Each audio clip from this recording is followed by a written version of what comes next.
You know what time it is?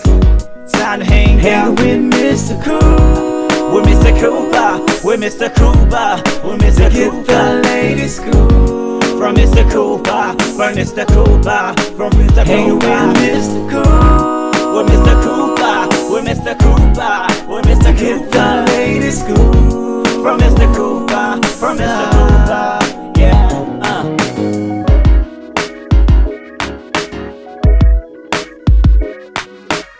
Welcome to the Big Scoop with Coop. I'm your host, Coop. Season 12 still going strong, people. If you haven't, make sure you go to the website, thebigscoopwithcoop.com, to catch episodes from Season 1 all the way up to now. Big shout outs to everybody that's watching on Facebook, facebook.com/The Big Scoop with Coop.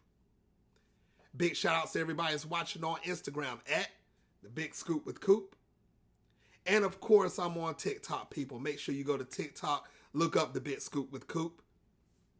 And don't forget YouTube, people. YouTube.com/The Big Scoop with Coop.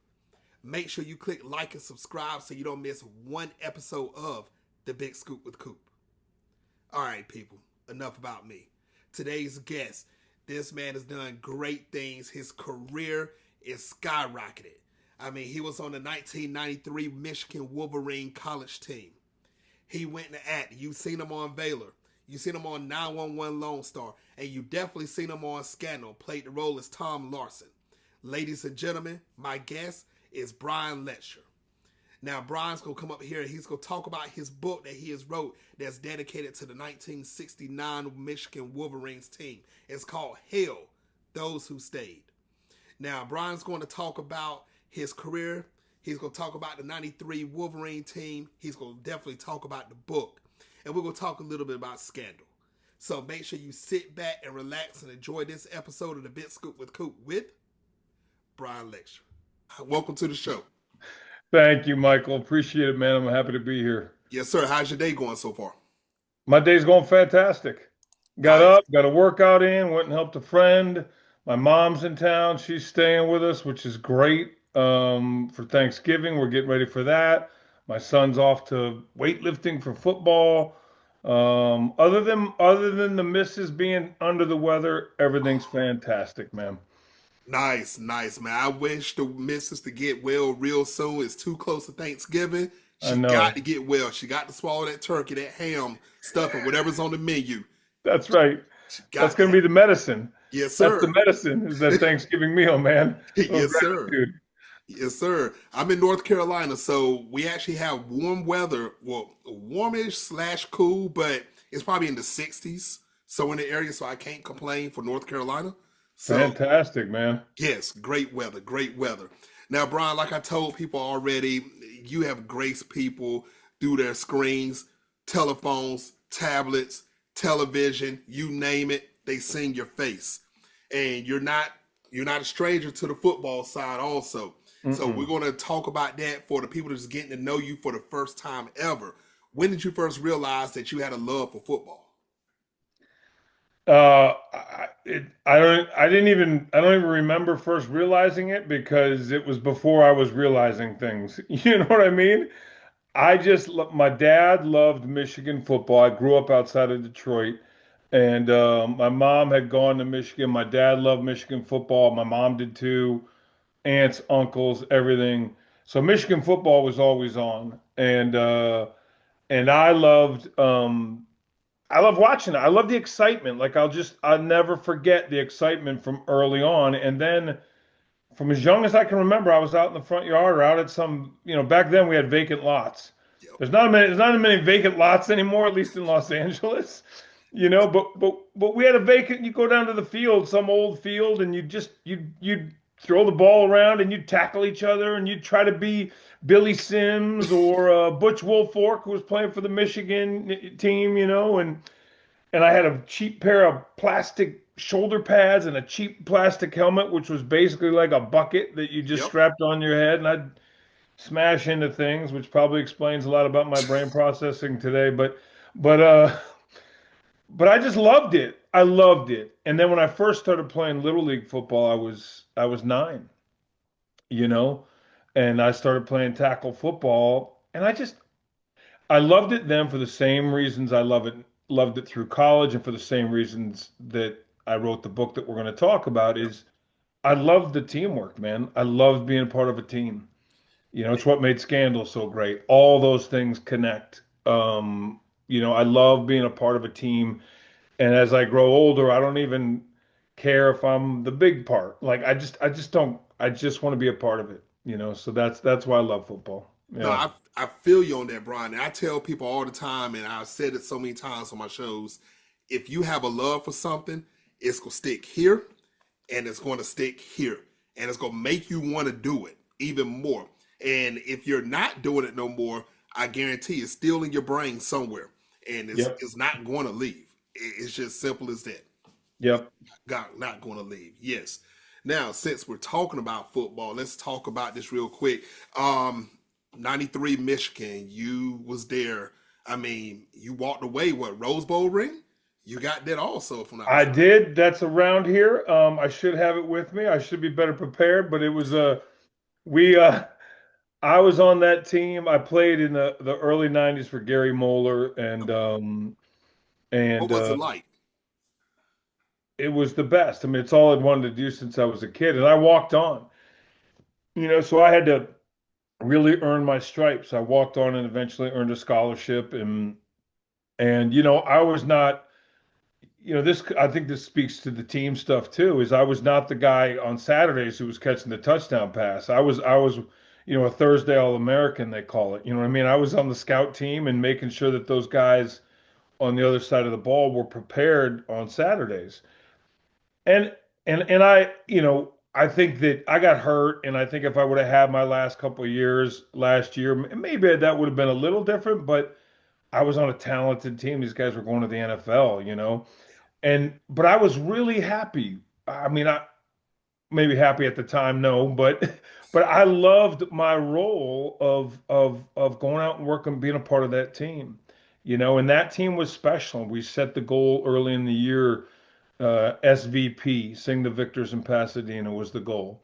We wanted to win the Big Ten championship the fifth time in the row, and sing the Victors in Pasadena, and we did that. We we beat everybody almost, and we tied a couple games, and then we went out to the Rose Bowl and we beat Washington 38-31. And Tyrone Wheatley had an incredible game, and it was back and forth, and we got that ring, man. And it's fantastic. And those guys are, there's guys on that team who I'm still close with, and you go through stuff like that. Coaches that I'm still close. Lloyd Carr was the defense coordinator of that Yep. team, became the head coach, and Lloyd was an inspiration. A guy named Cam Cameron who went on to coach all sorts of places. T.J. Weiss. These guys were, they meant a lot to me. So it was great. So, Brian, let me ask you this. And that 93 team, didn't y'all make a playoff run that season, or am I a year off on that one? Well, the '97 team was the team that won the national championship, but Right. they weren't. I don't. They didn't have playoffs then, right? So it was Right. all bowl games. Yes. The Yes. seeding in the bowl games, yeah. So the '93 team, we didn't win the national championship that, as voted on by coaches or AP, but I think we ended up fourth that year or something like that. Somewhere, yeah, I do Yeah, we remember were that. we were high, and then the '97 team went and won the real national championship. They were undefeated, and yeah, that was a great team. Now, Brian, being an alumni of Michigan, how proud of you are them? How proud of you are today for the 2025 squad? It's amazing how this stuff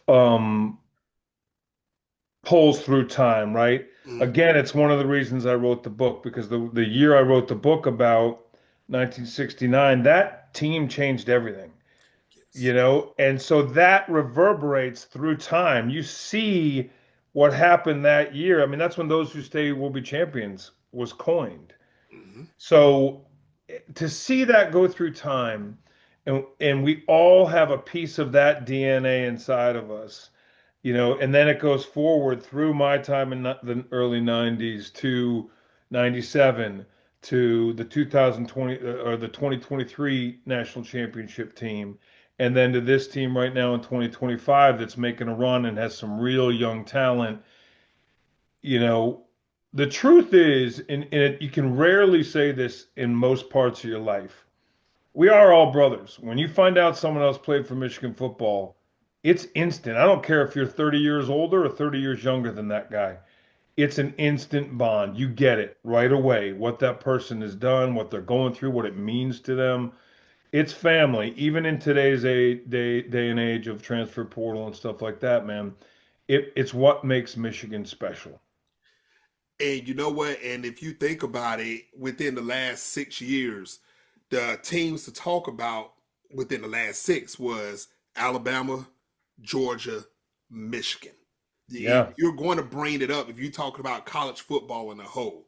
And that yeah. shows that Michigan from the 69, we about to talk about it in a second, from 69 all the way up, like you said, it's done a trickle effect for you guys. Regardless if one season was not as well as the other, it was still talked about. Michigan came out of people's mouths and it didn't stop. No, no, it's stuff that you can't take away, man. Like you can't take away tradition and history. And it, like you said earlier, stuff that's in your heart is always going to be there. So even if they have a down year or two, which we've had, Yeah. for sure, that fabric, that DNA is still inside there and it's going to come out again. You know what I mean? Um, again, that's what makes it special. That's so true. Now let's talk about this real quick. Well, before we even get in the book, there's one more thing I do want to bring up about you because after you left the field, you went to coach a Division 1A, two Division 1A schools, and it was Yeah. Indiana University and Eastern Michigan, correct? Correct. Yeah. How hard was it to transition becoming a from a player to a coach?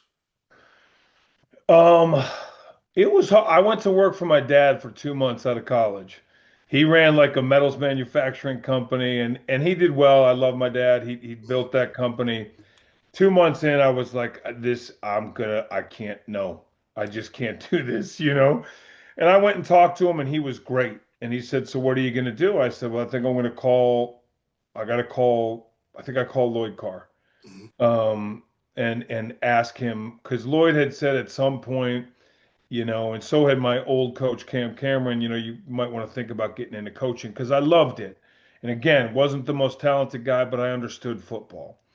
And so I called Coach Carr and he said, give me a day, and he made some phone calls and got me an interview at Wayne State University in Detroit, which was a Division II university, a great guy, a coach there, Mhm. saw me. I had an interview. I went and worked there for 6 months. I was 22, and then a graduate assistant job opened up at Eastern Michigan, and a guy that I played with at Michigan was now a full-time coach there. So I got in as a GA, right? Which basically you know, you do everything and anything that they tell you to do. I was making $4,000 a year and eating spaghetti sauce and bread and sleeping on the training room tables. And that is not a lie. Those things are true. Like that's not like I walked in the snow both ways uphill. That is true. But I wanted to be a coach so bad. And so I did that for a year and a half. Then I went to Indiana as a graduate assistant because my old coach had gone there, Camp Cameron, and was there. And then a full-time job opened up back at Eastern as the recruiting coordinator and wide receiver coach. And I went back and did that for 3 years, and I thought I'd just hit the jackpot, man. I was a full-time Division I coach. It's all I wanted to do and be a head coach and go win the Super Bowl. And it was awesome. But it was work, man. It was 2.5 years, 2 years of grinding before that full-time job came. That's Yeah. that's what I'm talking about, Brian. Ladies and gentlemen, watching worldwide right now, pick up these nuggets, as Brian's saying, because if you quit in anything you're doing, you're not going to go up that ladder. You keep going. I don't care what you're doing. If you're an actor, if you're in sports, I don't care if you're a plumber, you be the best plumber you can be. I guarantee if you put the grind in and put the work in, you saw what Brian happened. You see what happened to him. This dude has went from sports to acting, now an author also. I mean, keep grinding. You never know what door is going to open up in your favor. So you keep doing it and keep pushing it. Now, Brian, let's talk about it now. Now, let's talk about this book right here, Hell, Those Who Stayed. Now, tell everybody, you just talked about it a little bit earlier, But tell everybody more in depth what this book is about and what actually inspired you to go on and make this book and drop this book out. So I'd obviously been at Michigan, and we had finished a workout, and we had a strength and conditioning coach, Mike Gittleson, who was legendary at Michigan. I mean, he just killed you, right? And after a workout, he would while we were stretching or just recovering, trying to get our breath back, he would sort of drop this lore, Michigan lore on us about past teams, and he knew all sorts of history, right? And so I'd heard of the 69 team, but he starts talking about the 69 team, which was Bo Schembechler's first year at Michigan. Michigan had come off of 18 years where they'd been to the Big Ten champion, the Rose Bowl one time. This was a historically great program, and they were on a kind of an 18-year skid with the exception of one season. Um, the athletic department was in debt. He starts telling this whole story about how Bo comes in, this new athletic director, Don Canham. They've got 7 freshmen. They're going to fit this great freshman class. Um, and it was the largest population of African American freshmen that they'd ever had, which was unique and different and fantastic. And so there was the seeds for growth, right? But they bring Bo in, and Bo's like he's a powder keg, man. He is a bowling ball, and he just takes these, as he called them, long-haired hippies, Afro, like he's just, they all are individuals. It's 1969, Yeah. right? Yeah. And the previous coach was like, hey, do your thing, right? Bo's like, nope. He basically takes the whole program, turns it upside down, and shakes it out, right? And so Gittleson starts telling us about this and about the heroes and how these guys came together as a team and what they overcame that season and how that affected who we are. This is where those who stay, like I say, Bo made a promise to him, those who stay will be champions, because he was putting them through so much. Half the team quit. They went from 140 guys to 75 guys in 5 months. What? Like, you're driving away. These are tough people, and they are quitting. So he said, look, if you stay, we'll win a championship. Well, that was a really tough road, right? Especially since Ohio State had what was considered the team of the best college football team ever assembled. So it was. He tells this story, and I'm just thinking. At the end, he says, that would make a great movie. It'd be a great movie. Got characters all over the place, and So I've been thinking about it ever since then. And then I went into coaching, and then I went into acting and writing after that. And the first play I ever wrote was about was a behind the scenes look at college football coaching and what an insane world that is. So I was always interested in writing about what I knew, and I just couldn't get this story out of my head, what those guys did and how it echoed through time. And it ended, a little bit of a spoiler alert, but people who know it ended in what is considered one of the greatest upsets in the history of college football. So there's a story of triumph and inspiration here that was really big to me. Teamwork, being a part of something bigger than yourself. And that was it. And then I was just like, these guys, I kept the more, I've written screenplays and television pilots and plays. And I thought, well, finally it hit me as a unique way to tell this story was to write it as a historical fiction novel. Because it's been touched on as a nonfiction piece, right? Almost a documentary style book.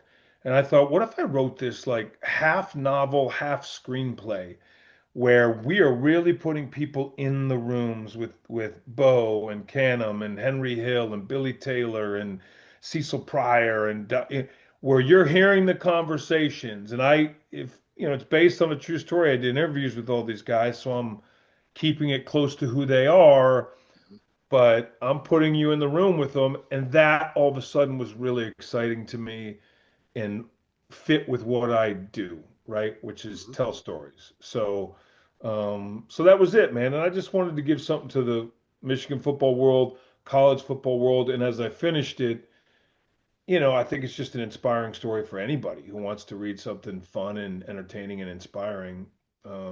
There's something good out there. So true. Brian, tell everybody where they can actually get this book. Go to Amazon. You can search my name, Brian Letscher, on Amazon. You can search "Hail!" exclamation point those who stayed. But for some reason, sometimes you got to put my name in. It'll pop right up on Amazon. There's an ebook for Kindle, and there's a paperback on Amazon. So it's all there. Man, ladies and gentlemen watching worldwide, make sure you go to Amazon, pick this book up. Christmas is around the corner. Get this book for your family, your friends, your associates. You know what? Get it for your haters also. Don't go right now because you're watching this interview. After the interview, make sure you go to Amazon, buy 2 for everybody, because if you're a fan of football, college football, Michigan, if you stay in Michigan, you have no reason not to get this book. Make sure you get this book, spread it around, learn your history. If you're a football fan, learn your history. Make sure you go get this book. Tell them one more time how to get this book, Brian. Just one more time. Man, that was awesome. First of all, I gotta say, I need you everywhere. That was fantastic, Coop. I love your energy, man. Get it on Amazon. Go to Amazon and search my name. Hail those who stayed.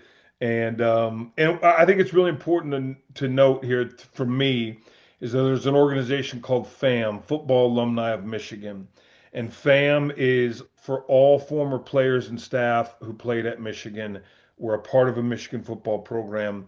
They provide services. They provide health and legal services for players and people who need it. They provide mental health to former football players, which is near and dear to my heart. It's a rough game, and we all need help at some point, right? And so this organization, Football Alumni of Michigan, FAM, provides help to those people, and I'm donating a portion of the profits to FAM in perpetuity. As long as this book is out there, hopefully people keep buying it and they get some money to help people.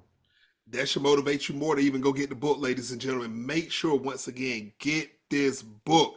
You need to sponsor FAM. Help them out, man. They was out there on the field helping you so you can watch on Saturdays. Help them out. Come back. Help everybody out. That's what I'm talking about. Big shout outs to everybody that's on FAM. Big shout outs to you once again, Brian, for this book.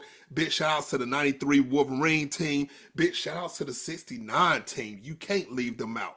Make sure you check them out. Oh, and if you're watching and you're up here on the 2025 squad and you watching this show, you better go get that book.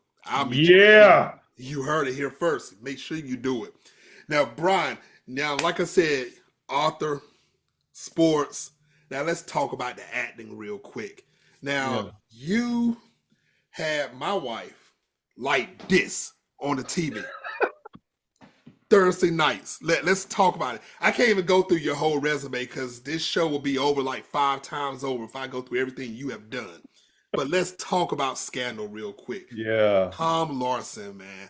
How excited were you to receive that role on Scandal? I mean, it was fantastic. I mean, I can't even begin to it started as one guest star. It was one episode, right? So there was no idea where that was going to go, and I just got lucky. I mean, I really did. I got lucky, and it was the Linda Lowy who cast it, and obviously Shonda, and then that cast. I was just fortunate, just like on Michigan's team. I was just fortunate to fold right in and do my job and be a part of something fantastic that basically, in my mind, won a championship. You know, Scandal won the national championship of television.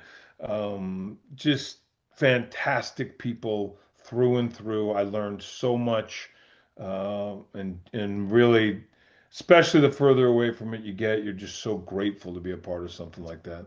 Yes. Now, I'm not going to lie, true story on this, Brian. Of course, me and my wife, we watched the show when it was live. So I have 3 kids, and we have a television almost every room. So I walk in the room, I walked through the kitchen about 2 weeks ago, and I look up, and you're on my television. And I'm like, my kids are watching it. They said, "Have you heard of a show called Scandal?" I said, okay. So the daughter that asked me that, she's like 14 years old. And I'm like, I heard about the show before you were born. What are you talking about? What? I said, we watched it when you was a baby, man. Yeah. Yeah. I'm like, of course I seen this show. And they talk about something. What's going to happen? I said, this is what's going to happen. You go turn around and keep watching the show. I'm not spoiling nothing for you. So my 21-year-old and my 14 and my son is 15, they all at the kitchen table eating and not even blinking. Amazing. Watching this show. Yes, they're on. But let me tell you how petty my youngest daughter is. And she's going to get me for telling this because she's going to watch this. My oldest started watching season 1. So they try to outdo each other. She jumps to season 2, my youngest one, and start watching. And then turn around and say, why did this happen? Why did this happen? I said, that's what you get for jumping the season. I said, Right. You go back and watch season 1. Maybe you'll know. And she got so mad at me. Thought I was going to be her human spoiler. I'm Right. not doing that. I'm definitely not doing that. So I'm going to let you know, the reason I'm telling you this, Brian, you have a younger generation that's still grabbing this show and watching Scandal. Unbelievable. So, yes. You guys left a footprint. Yeah, look, all we can hope for, any of us, right, is that we do something that lasts a little bit and that people enjoy, right? Just like what you're doing here with this podcast and everything you're doing. It's like it's all we can hope for. That makes me really happy. I'm glad they're enjoying it. And they're in for a wild ride. Yes. They're in for a wild ride, you know? That's so true. Now I want to throw a what if scenario to you. Now, Brian, what if Shonda Rhimes said, you know what, we're about to reboot this show? Yes. Would you jump on it? Yes. Of course, man. Of course. Absolutely.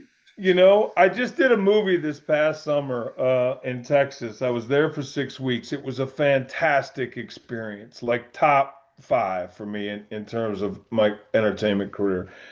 And it just reminded me of what Scandal was like, just the teamwork. Like it was, 100% yes. Look, Shonda calls, you say yes. That's just the truth. That's just the truth.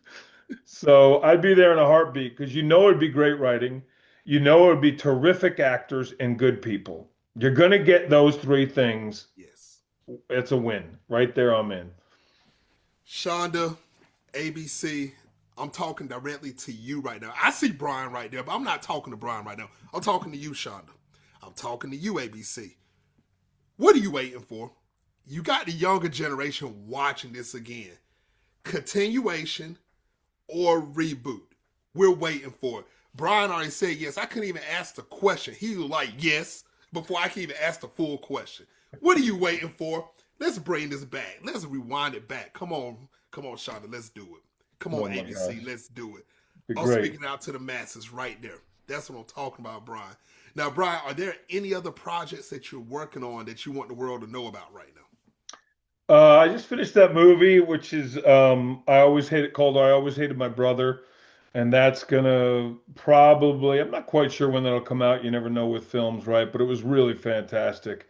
We shot that in Texas. It was a funny, wild, touching movie. So look for I Always Hated My Brother. And then I'm writing a bunch of stuff. So I'm developing a couple different television shows, which shall remain under wraps for right now. But enjoying that. I write a ton. And then, depending on how this book does, depending on how Hale does, there could be a sequel to Hale, because that 69 season started the 10-year war between Bo and Woody. So there's other stories with other people to be told in that whole thing from the historical fiction standpoint. So we're doing that. And then, of course, look, man, if you write a book, you're going to, the truth, this started, I had a TV pitch for this story years ago, like 7-8 years ago, right? So, we want to take the book and turn it into a limited series as well. Can you imagine those characters, man? Dude. 1969, you got civil rights, you got anti-war, you got this football team. It's wonderful chaos. You have inspiration and bad guys and good guys. And then in the middle of this, you've got this team trying to win a championship. They burned draft cards on the field, Michael.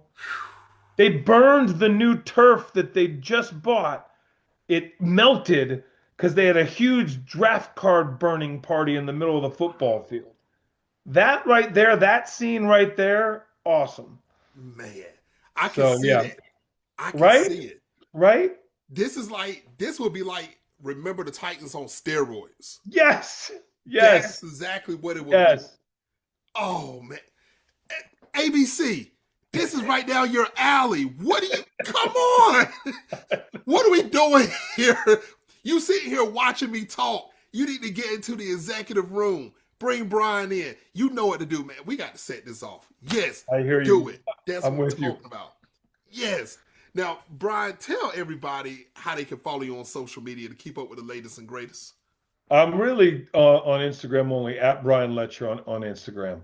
So all of it's on there. For my own safety and health, I got off everything else, which I know other people are going through that too. I'm on Instagram. I like it there, and I'm good to go.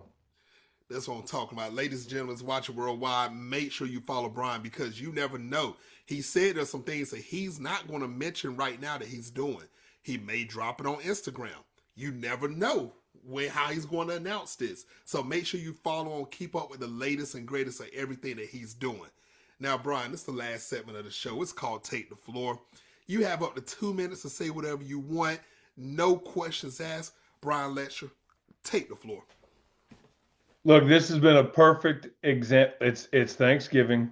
It's that time of year, right? It's the holidays.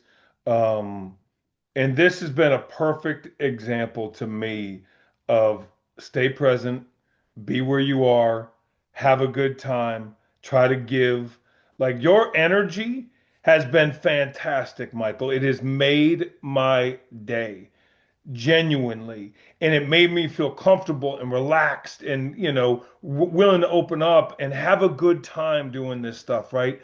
And I just would say that to everybody. Like, it's a little rough. No matter who you are right now, things feel rough, right?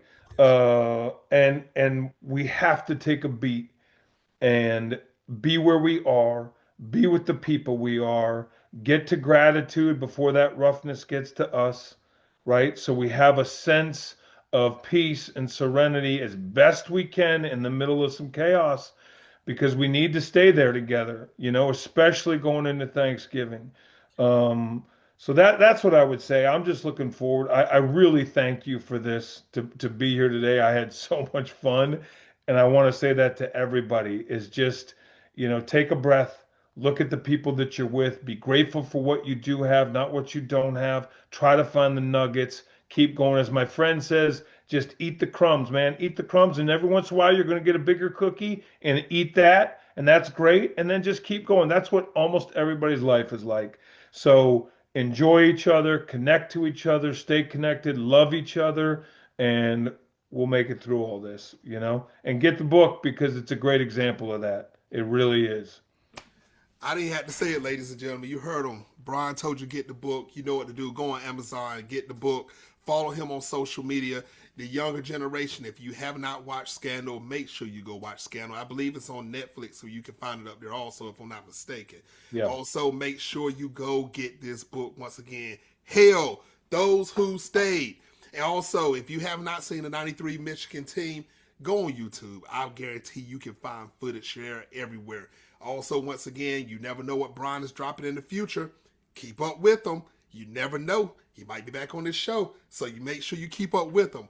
Brian, once again, it was an honor to have you on the show, and I'd love to have you back on in the future. Anytime, man. This was a blast. Time well spent. I really appreciate it. That's what I'm talking about. Ladies and gentlemen, my next guest on the Big Scoop with Coop is, I'll announce my next guest. You better follow me on social media, on Instagram at the Big Scoop with Coop, to keep up with the latest and greatest. Until the next time, people, on the Big Scoop with Coop.